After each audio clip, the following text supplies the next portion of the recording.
লোকটি দেখে তার বাড়ি বন্যার পানিতে ডুবে গেছে, কিন্তু সে পালানোর বদলে জানালার পাশে দাঁড়িয়ে এই দৃশ্য উপভোগ করতে লাগে।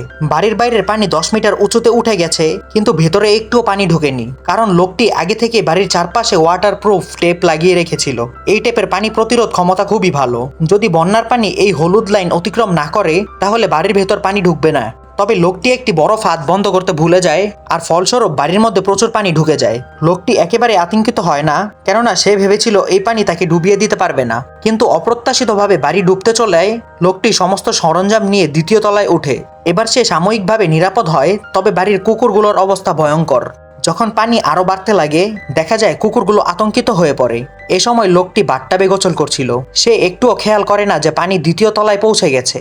যখন পানি তার মুখ পর্যন্ত এলো, তখন সে বুঝে, আর ডুবার হাত থেকে বাঁচতে লোকটি উপরে উঠে যায়। সে ভেবেছিল এখানে পানি পৌঁছাবে না, কারণ স্থানটি উঁচু। কিন্তু অপ্রত্যাশিতভাবে বন্যার পানি দ্রুত সেখানেও ঢুকে পড়ে। শেষে লোকটি ছাদে উঠে এবং অবাক হয়ে দেখে চারপাশের সমস্ত ভবন পানির নিচে ডুবে গেছে। এবার সে কিভাবে বাঁচবে তা ভাবতে হবে তার।